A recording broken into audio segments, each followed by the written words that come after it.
de la femme. Mois de la femme. Welcome, welcome. Les gens vraiment, tous ça, besoin de solo là. Tous sont motivés, tous la motivation. Les gens n'ont pas les gens vraiment. En tout cas, moi de la vie, nous sommes pas Gozali. Vous voyez, madame, Nakati, Wakanda, Congo. Restaurant des vaches qui vont en bas. Alors, on a besoin de solo là. Mois de la femme. Vous connaissez le solo là, ma camouko, et c'est-à-dire que les motivations, ma maman vraiment. Sur la makambo et que motivation les motivation on a besoin de solo na encourager on a besoin de pesa bato baza na hope te o ba moni ke suka ezali ke non espoir ezali susute lelo na besoin de pesa bato wana sengo pe espoir ke à ta place que espoir ezali susute o komi na suka o moni ke sili mais il faut avoir toujours na hope il faut avoir toujours na espoir elikia ndelo ko na ikoloba lelo. Tonight, I need to motivate somebody. I'm here to talk about something very, very important. Tonight, I'm going to talk about, I need to talk and motivate people because I'm a motivated speaker. Today, I'm going to speak and give somebody courage there because today, this month is a month of a woman. I'm going to talk about the woman, how to achieve, how to do something to be somebody in your life. It's all about you. That's what I'm going to talk tonight. Ce soir, vraiment, bonsoir tout le monde, bonsoir. Là où vous êtes, je suis là aujourd'hui pour parler de quelque chose qui est vraiment important, quelque chose pour donner le courage aux gens, aux femmes. C'est le mois de la femme, on va parler de la femme aujourd'hui.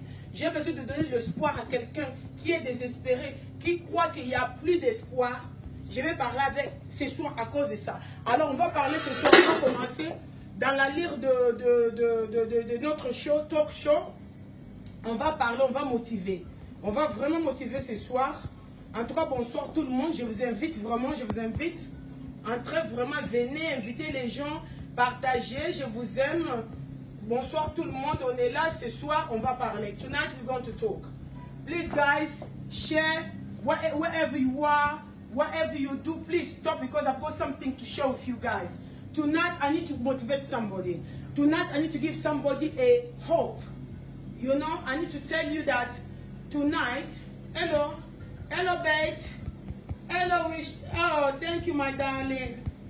Miss Mongo, bonsoir. Tonight, I need to talk about my life. I need to talk about my secret. What did I do to become who I am today? I need to give somebody a hope. To tell somebody that even when you are down, you think that everything is finished, there's no more hope. You know what? If you get up, you can still make it.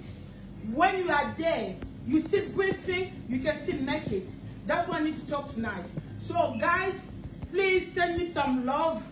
Please send me some likes. Please share my video because it's going to help somebody tonight. I'm going to tell you what happened to me. What happened, what struggle I had, and what made me as a strong woman today. Because today I'm so strong, people, you don't understand where I'm coming from and what I had in my mind, whatever I still have in my mind that I'm achieving and I'm going to achieve big. I need people to share this video, people. I need to show you some secrets. Thank you, darling. I'm going to preach. Hello, Peggy. Hi. Listen, guys, I'm going to speak a little bit in Lingala first, and then I'll go back to the English thing, because I'm so excited tonight to tell you my achievement. I need to tell you why I've got this power, why I'm like this, why God blessed me with a God hands, because in my mind, in my subconscious, I was dreaming. I had that already. I called it in my subconscious. I thought the universe that I want to become who I am today. Because I had the self-discipline, that's the first key. Guys, I want you to give me some like. I want you to give me, hi, Catherine. I want you to give me some love. I need some, I don't see any heart. I don't see any like. You know, in life, if you want to be beautiful, you need to start telling people that you are beautiful. You need to bring that. You need to call that to you. You are like a magnet. You need to start calling people to come to you as a woman. When you don't have hope, you say, oh my God, me, I'm down. People don't love me because I'm thank you for your likes. Thank you for your love. You know, when people think that it's over, when you sit down in your bed, you will say, I'm not beautiful. When you sit down, you say, I'm big. When you sit down, you say, people don't notice me. Why they can't notice you? Because you made a choice for them not to notice you. Because in your subconscious, when you bring that in your mind, you say that, you know what, I'm not beautiful. Because you confess that, you say that yourself, and you won't be beautiful at all. Nobody will see you as beautiful as, nobody will see that. But when you think positive, you say, you know what, I'm the best woman in the world. I'm so pretty. I am powerful. I am strong. I can make it. If somebody can make it, I can make it too. Guys, let me speak in Lingala a little bit. We start going there. Stephanie, hi. Teresa, hi. Enrique, thank you. Lead those. Hello. Anyway, guys, I need some love. Napokwa lelo na yeko motive bandeko nanga ya basi. Surtout ba mama na biso ya bandeko nanga ba uti mboka nanga moko nanga ibandeko nanga communauté bato Congo Kinshasa, Congo Brazzaville, Congo Babantu. Naza lelo a pona ko motiver parce que lelo ndenge za boye soki omoni ke hope ezate. Hope ezalaka te soko sali choix ya hope ezalate. Soki espoir ezate, osali choix espoir ezalate. Parce que tant que ozo vivre na mukili oyo, bandeko na ngai, tant que oza en vie, tant que ozo pema, tant que oza wana, makacho makona maboko te, espoir ezalaka toujours. Ata mutu nyonso atiki yo let you down.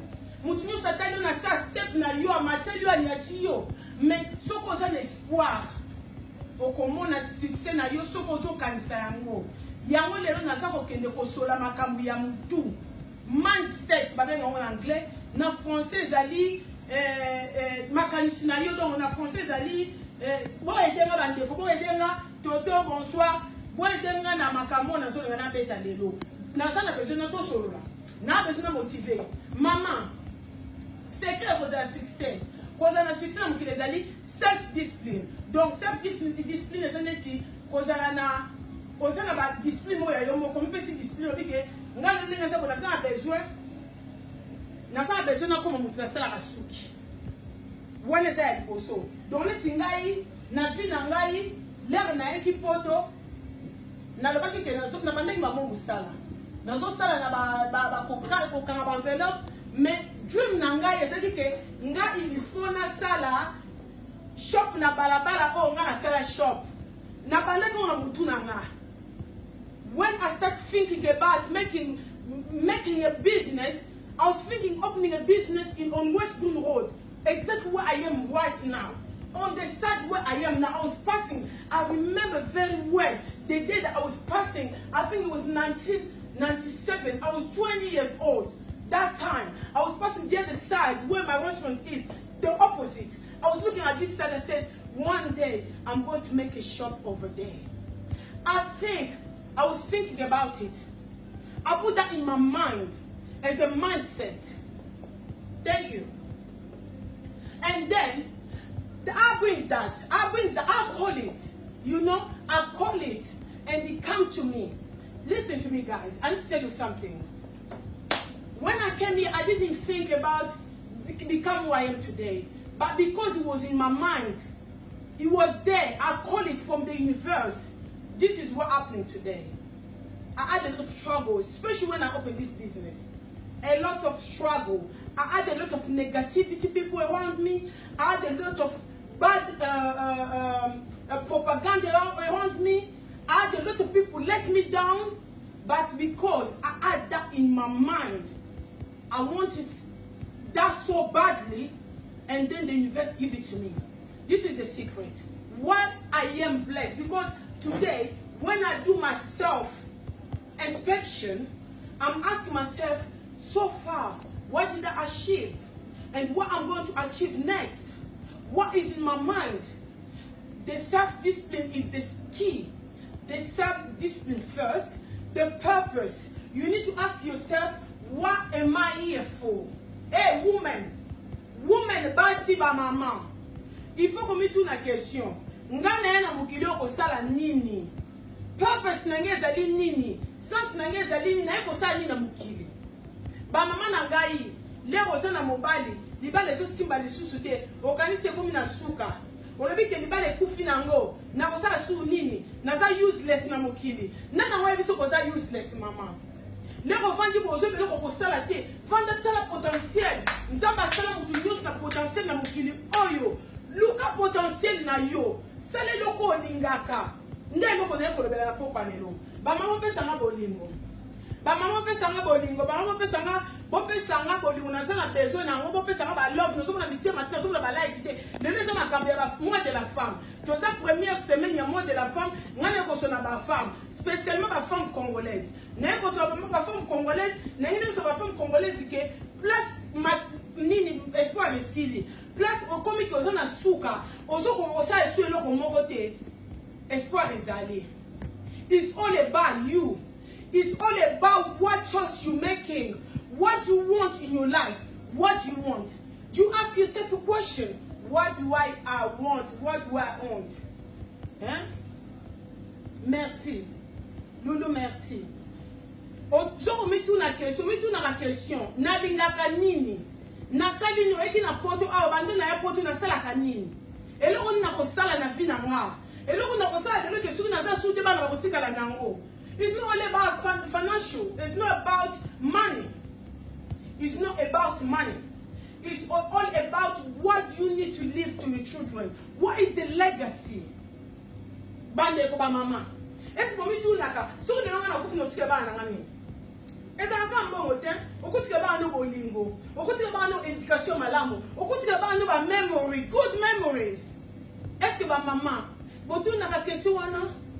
Est-ce que tu as pour nous dire que nous avons na buta penza na seli 8000 km na longwe banda Congo na eko vanda na mboka moko ya mindele ba musuba vanda kuma na tovanda na Londres musuba vanda na Manchester musuba vanda na Leeds musuba vanda na Birmingham musuba vanda na Coventry ba moko boye mususu kutu na comprendre raté mais se retrouver na mboka wana et pas étranger moko boye bité mais oye ko sala ni na mboka wana et puis peuple sino ezali na mboka wana même batongo ba yaka where's Salania?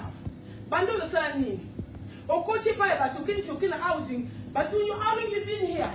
Maybe I've been here for 20 years. 20 years, yeah. So what did you do in 20 years? What did you do for life? What do you do for life? What do you do for living? What do you do for living? That's my question. What do you do for living? Me, as a mother of 4, I came in this country, I was 17. I was 17. I had a dream. Big dream. I still have my dream because I have a big dream. And one day, I'm thinking one day, because I've got this affirmation that I always use myself. When I wake up in the morning, that's the secret. This is my first secret. When I wake up in the morning, I say, thank God. Thank God to make me who I am today. I'm so grateful. That's my first secret.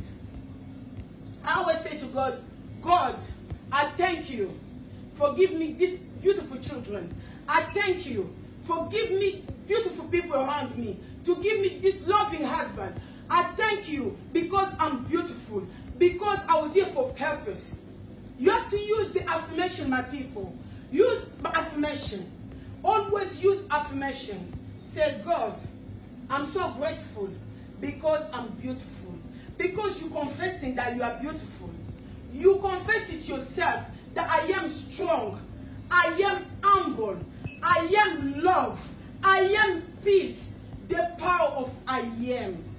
Guys, if people don't speak English, just let me know so I can speak a bit of Lingala. But the thing is that there's a lot of followers that they speak English. That's why I'm into English today. But the thing is that when you confess and say that, even yet, that's the first secret. You confess. You prophesize for your own life. You say, I am. I am blessed. I am blessed. I'm going to live a long time. I am healthy. I am wealthy. When I'm saying that I am wealthy, I'm going to be wealthy. But there's another secret under I am wealthy.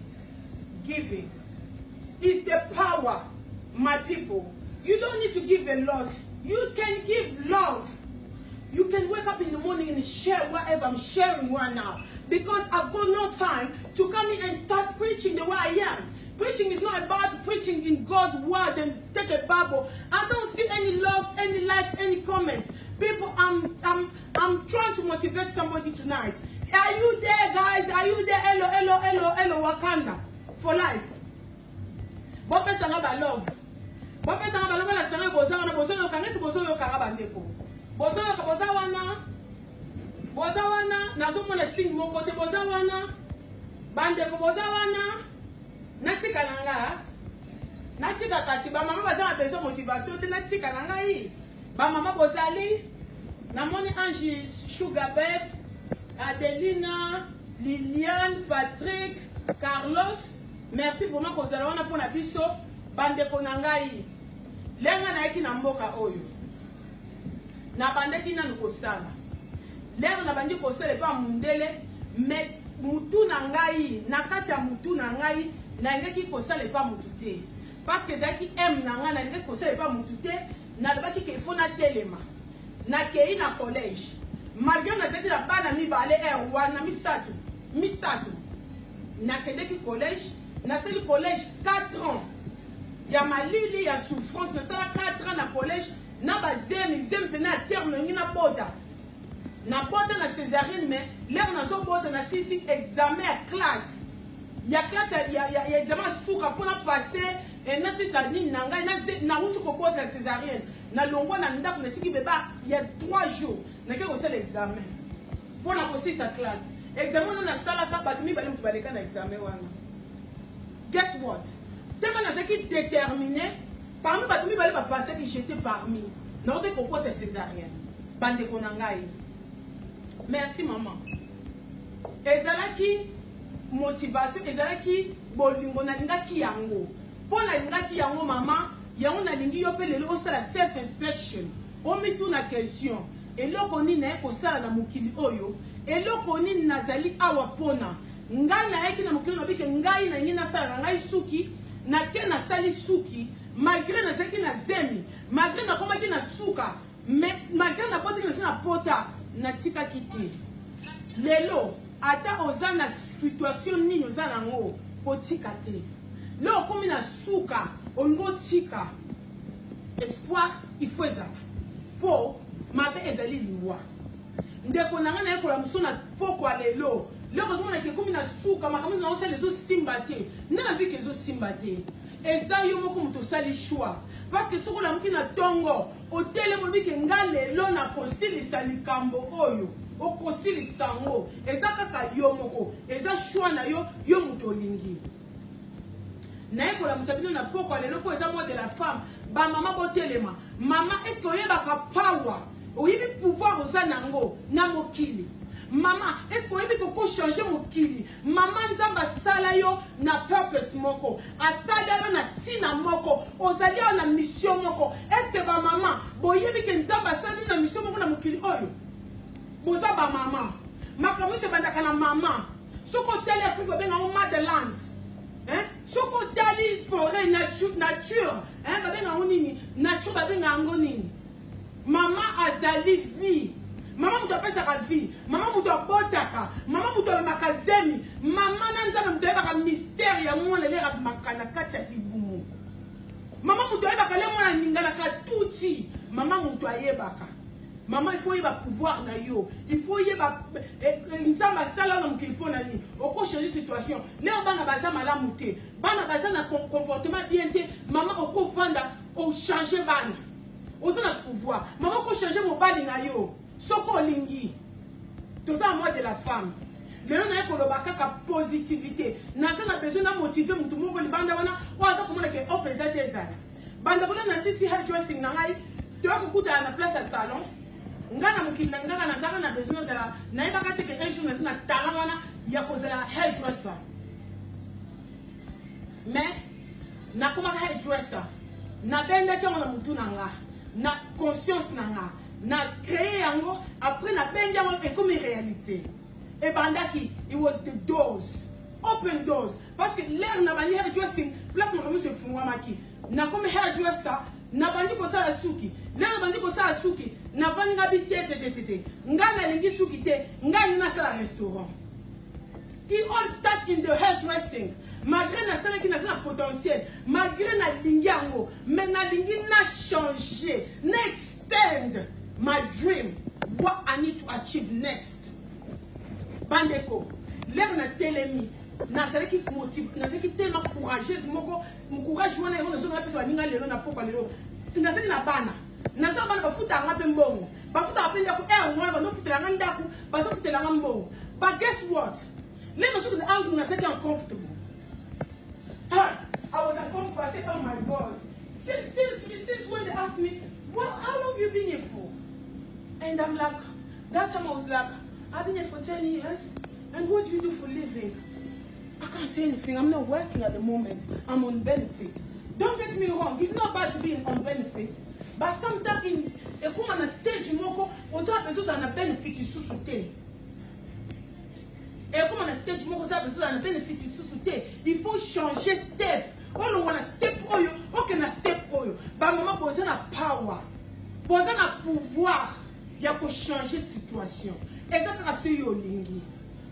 Na bando bangabi naso bangamu na kaza mtu ngabi ngapi bajoyo oyeka kana house batu na kayo. How long you been here? What do you do for living? I need to change this. I need to change this. Na ça besoin de mata niveau, na changer level. Na besoin de que si on a voyagé, il faut ne pas faire sa explication. Na besoin de faire mon compte à rendre té. Na sa indépendante. Hey my woman, my people, my girls. Hein? Est-ce que aussi la besoin de l'indépendance té? Aussi besoin de relais kana mutu moko, il faut mutu moko contrôler yo. Pour les beaucoup kabala service wana té, ba nga futa ndam yo bon futa ndam. Hein? Comme ça respect de la earth. Yes Stéphanie. Thank you darling. Stéphanie m'a cambié à l'objet que la vie appartient aux courageux. Il faut qu'on ait un courage. Il faut demander à ton lobby, you know what? If she can do it, I can do it too. If she can make it, I can make it too. You know what? Me, I say I'm going to open a restaurant. Let me tell you let me tell you l'histoire. Histoire, il y a confond la place oil. Mukolomoko na seki na batalo na lettre, na zo de na ngapi na lettre na black and white, na zo sala suki. Na teme na modi muntu moko, juste moko munene, na mpandi bebe na restaurant, bebe na kana restaurant oil. Aye, nem say hello, I'm not hello beauty. Nem say my name is God, na pese ma moko ba juif. Na pese mboti, ye pa pese ngamoti. Na tu do you know who owns this business? I don't know why. I said I own this shop. I said Kinga. Are you serious? Ngabi here. I don't know ngabi. Mukola business en Israël, mais la limite on peut s'en pour bah non bah abuser tellement après son naïm singabi à couper ça yango. I use the power of word. Naïm singabi à couper ça yango. Abi, are you sure? Abi, yes I am sure. Abi que d'accord pour mais c'était pas ça numéro. Ngai na kobenga yo na que no solana ye. Ngabi te. Na tunye comme no nan. Ai singa comme na ye cheskin. Ngabi ye cheskin. You give me your number. I'm going to give you my number, but you give me your number. This is the second secret. When that guy gave me his number, I was calling. Nabenga katongo me di pourquoi. Constamment, nazalaki na seki ko insister, na boy ko pesa espace. Donc nazalaki wana consistante. Nazo senga. Did you talk to the owner? Did you talk to Anna Tim God, you know what? You've been calling me so much. Let me call the son to come and see you, to come and visit you. Mwana juif wana mkolo place oyo ayaka ko visiter nga awa na kata salon de coiffure ba moninga ba senga ba papier ba ki osala nga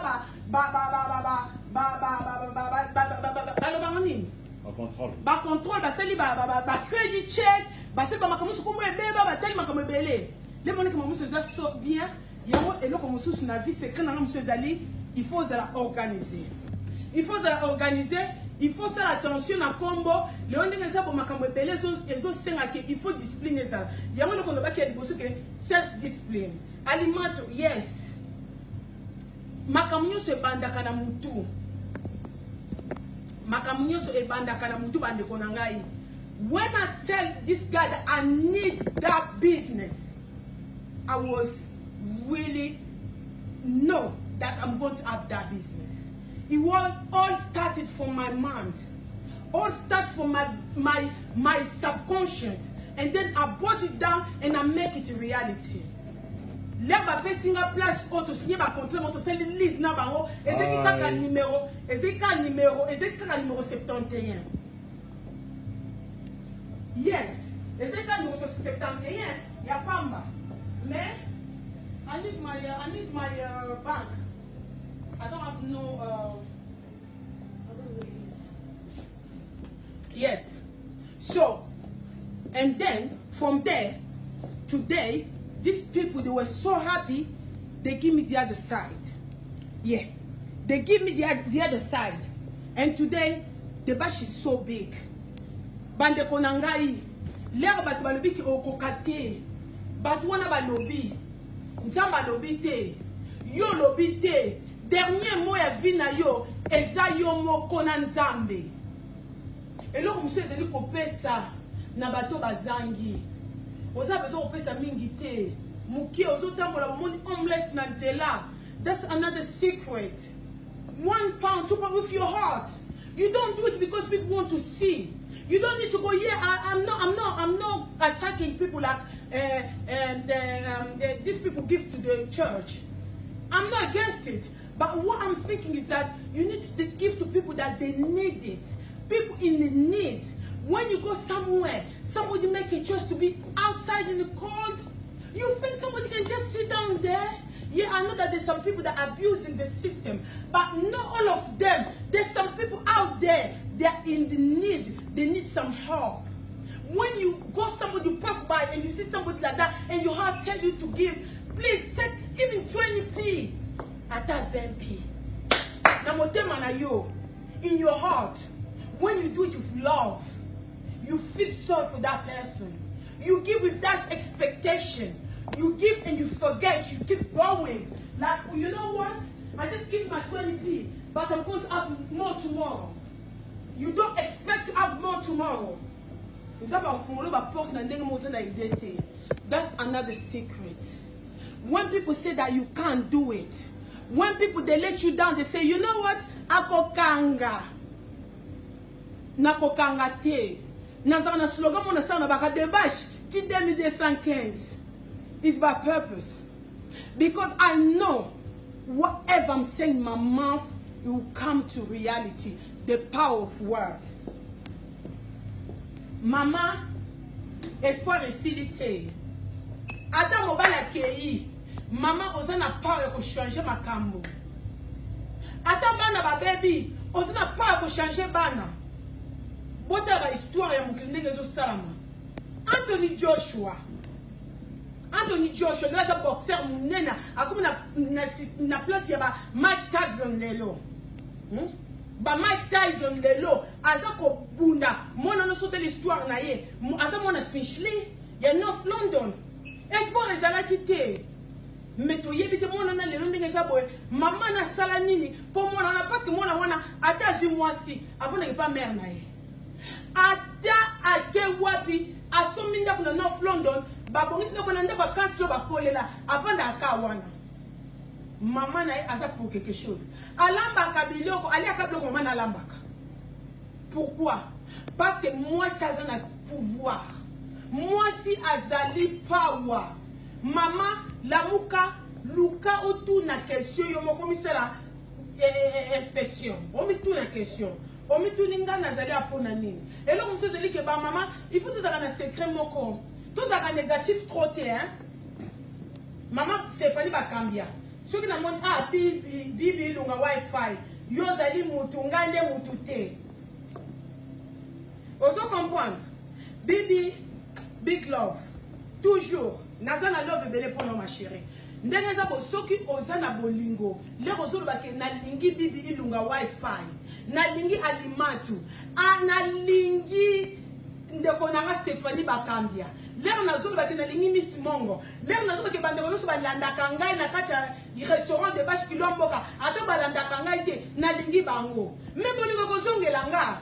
parce que nazo ko pesa o nazo ko zwa mais so kaka omoni moninga yo za munene makasi yo pendo za munene boy pona nini osuku te longo ngi tumoni nye obebi se longi mais soko za na négativité wana bati ndo omona kande ko so kansela baninga yezala ka munoko ozo kansele mabe yo yebi ete kasi yo bakomono nde munoko ti oye kuta kanisa kanya la kisina za no fundu yo nde okozala lo fundu soko za trop négatif négativité ne kwanda kolanda yo mais soko za li positif positivité bando landa yo loko somo na muninga mosa osala malamu présier pese makasi parce que ndenge za botozo na compétition tozo ki mambangu bomoni ndenge za compétition tozo ki mambangu ata lembi lero ba fan bazo pese makasi ata musoko beta football lero zo kinoko chabi lero ba fan bazo ganga bazo la kombo na ye ezo pese makasi kinoko chabi. That's the secret. That's what is missing in my community. We don't praise each other. We don't like each other. We are there to talk bad about somebody. When we say live on Facebook, hey, I don't like Sani Nyango. She thinks she's all that. No. It's not all about that. It's just the secret that I don't have nothing to give to my community. And what I did is that I'm thinking, what can I give to these people? What can I show to these people? And then I say, okay, you know what? I'm going to start speaking. I'm going to start motivate. I need to give people courage. I'm a testimony. I'm a living. I'm here. I did it. I achieved it. If I can do it, somebody else can do it. So when I say that, people, you know, it's going to be automatic. You can't even force it. You see, you start doing live and people start listening to you because you got good vibes. You don't do that for people to see, also look attention. Attention, also sans un purpose, why why do I do this live? Putting a like a live. Life is not a purpose. It's just to share the small knowledge I have to my people, to spread, to give. Because I don't have money. It's not only about money. There's love. I'm giving love. I'm motivating somebody. I want this to change. I want my community to lift up, to go up, to be up there. Like, but yeah, giving back. Yeah, educating ourselves. That's what we are here for. When Alima do that, people go. When you see somebody on live, just click. Give a viewer is not going to give anything. They don't give money for the viewers. The other things I noticed in the Congolese community, in my community, it's like you saw somebody because you hate that person so badly, you don't even want to know, and you don't want to listen. The good message, you don't want to share it. You just need to listen to nonsense, to the negativity, stupidity, mediocrity. Bêtise. So many kind of video.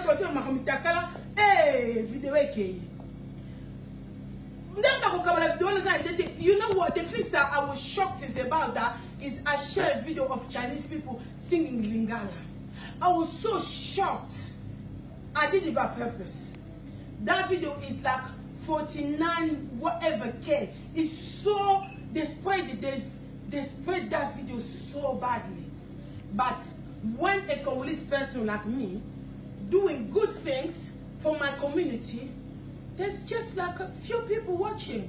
Some people, they don't even want to bother. They come in and get out. They don't want to know. But this is a life.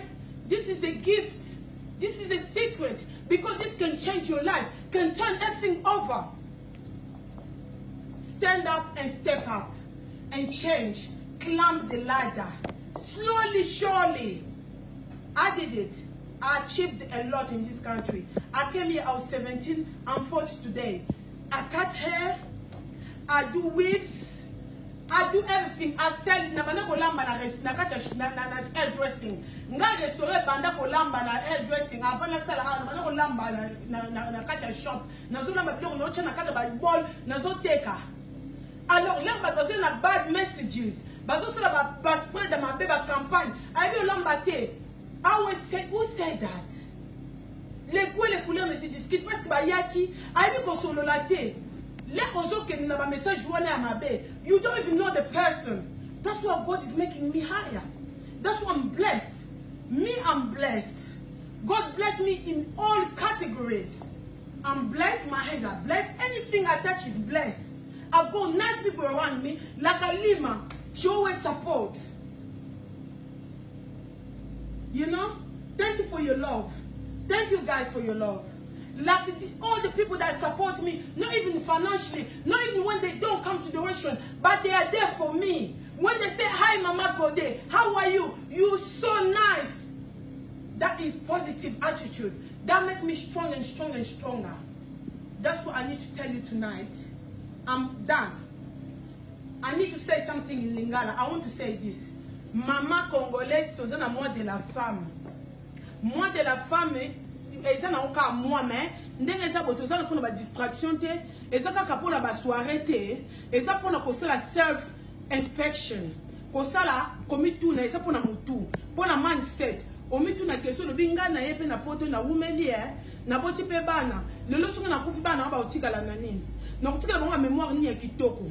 Na kosala ni po bana ngaba mona kenaza exemple na bango parce que maman la biso maman Stéphanie Bakiamba na mona kaye azala ka kenda kaza nurse atenda ka musala bana bakomona ke maman nanga salaka bango pe bakolanda bakola mkanto to mona normal ke songa pe maman la biso azala ka na ndaku apota kane kaka ale apmemi pousser ba bisa enda maman surtout soki osala ke le côté ba ni pe le bakokola bakokeka na paf o na nzela o yozana ngo.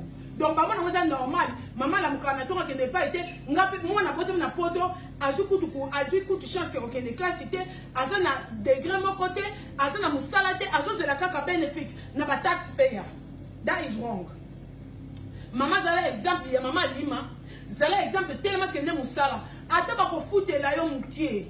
Mais essentiel peut ça ta 10 €, ata 10 francs, ata 10 livres na katia gouvernement bah on peut respecter bon à foutre quand même ok foutre quelque chose et puis ça a respect il faut il faut apte il faut la courager il faut la valeur on peut avoir une bonne bataille sur ma version de ça et puis ça va me colère mon avis me I work so hard to pay these people but when they have a good life mon a dit que ça va make up ça va fier peu mais azana yekaka asusa le loko mutuna bakumu sala makamnanko pona nini po bazona ke buzota advantage mais les a respecté po mutuna ko mako respect ko silika kutu mais oza a chote mona pamo musu bazoma ke mako respect asu seka so comportement ko bazo bate na ngwe mona siki mais bazo ba no mabete o mona kaka no kwa sa mo ko se défendre te asu ke na ko seka te mama you come to this country even my bad English at least you understand me. Even I speak bad, I don't care. It's not my language. They do speak in Lingala. No. So if I speak bad English, so what? I speak like that. At least you got my message, c'est tout. And we don't live for people. You are not here to please everyone. You are here to give. Merci peut-être pour merci peut-être pour ça vraiment que Nazala vraiment nous pas supporter physiquement, mentalement, moralement, financièrement. On va ça que moi des choses là toujours parce que nous avons notre 2215. 2215 c'est ça et là moulai va déco. Bon aussi ça donc les abonnés ça n'a bien vraiment mais vous savez ça qui tourne comme makasi et ça qu'on changer de jour au jour et ça matakaka tout ça va casse mes belé tout ça a very good feedback. So que na ligne na biso na restaurant de bâche au moment que people are happy people recommend people au fur et à mesure toujours ça là monsieur les hommes matakaka bakila biso baza happy pour sakalate customer service is high et ça du koloti kuna parce que ngenza boy tous na good vibes tous na positivité biso makamba ba négativité ngani ti ngana o kana ngate o ba yi balo bakike de bâche ça ki bo I'm not listening oh nazo koto na ngana zo ana kanga pour na ça na objectif. Notre objectif nous anime. Na globaliser. Start using affirmation. Start prophetizing in yourself. Say I'm beautiful. Say I'm wealthy. Say I'm peace. When you say you are peace, the peace will come to you. No trouble. Ngana zalaka kana no silika otomba ko silika. Na silika sute pote na sala ba confirmer na ko silika te kande za sute utawa. Atena sikide mona kaka na lembi na ngamoka pote me confession leki maka I'm peace is me I'm peace in my body Nazana peace, more peace of mind. I've got peace in everything I do. I'm blessed in everything I do. So if I do that, start doing that as well as the secret to the success. Today I'm here. Nafuta kanda kuna ngamoko, nafuta ka shop ngamoko, nazana bana nanga nafuta bango school di ngamoko, naza awa, na mabena malamu na vandiawa, naza happy. Naza happy moralement, naza peace na ngamoko. It's all about me with that expectation. Guys, I love you so much. Naza na besoin de motiver. Et ça premier mois de la femme, vous allez encourager, ba mabotelema, vous faire quelque chose. Et ça tout les tités, et ça retard, trop tard ils ont raté, trop tard ils ont loi. Motivation na lelo ezaki wana. Nga lelo na silisi, nazali mutu na kati ya batu. Lelo neza boye ato lingi no koyeba ngai te, na besoin yeba ngate mais the bash exist. The bash is going to be there until the end. Ezali legacy on rotike la ngo bana nanga ba koko nanga ba koko nanga. I'll use my power in any how to keep this business going. And you need to have the self-discipline. That's the first thing. The second thing, you need to work hard. So when money batinyo so ba koma millionaire, but so ba koma somebody, they work so hard. Ba salaka investissement pour la lobby. Ozo sala pour la ozo expecter ko koma na mbongo lelo mais it's for tomorrow. Donc bande ko nanga se dit que non, trop tard exact nga na salle restaurant. Parce que na koki ko sala restaurant. Maman so ozali makasi na couture, c'est la couture. So za makasi na nurse ndenge ndeko nanga Stéphanie bakambia zalaka kendo sala wana. So za makasi oh sina merci. Merci Iva.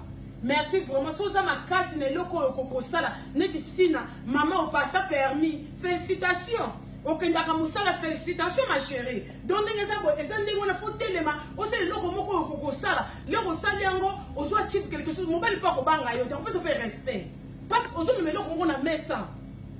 Moi so za useless on va dire ko chip ma maquillage belé ozo qui n'est pas idée. Mais tu maquillage qui non quelque part et on dit que écoute maquillage moi était capable au constat au peut marcher the way you present yourself. You can still sell. There's a lot of secret in the woman. Woman can change everything. Ngaza em sum tum so côté na restaurant awa azo poude. Mais là na zo makabo au moins a changer madame au langage. Au moins la peine ce qui si na zo c'est normal, a changer pas attitude na so pas typer yopé. Women have a power. You have this power, use it in right way. Na modèle madame na lolenge kitoko. Totalement, la vie appartient aux courageux. Et ba maman bazali première mutu na mukili on nzamba pesa power ya ko pesa vie na mukili. So to na power ko pesa vie, to na power ko sa big. We can change this world. Always give to the people that need. Always, even small. That's the things I can tell you. Thank you very much, guys. I love you so much. I'll see you next week Tuesday. Big love. Wakanda Bye. For life. Wakanda for life. Congo for life. Toujours. Bye bye. Thank you for your love. I love you guys. Bye, bye, bye, bye, bye, bye. Thank you.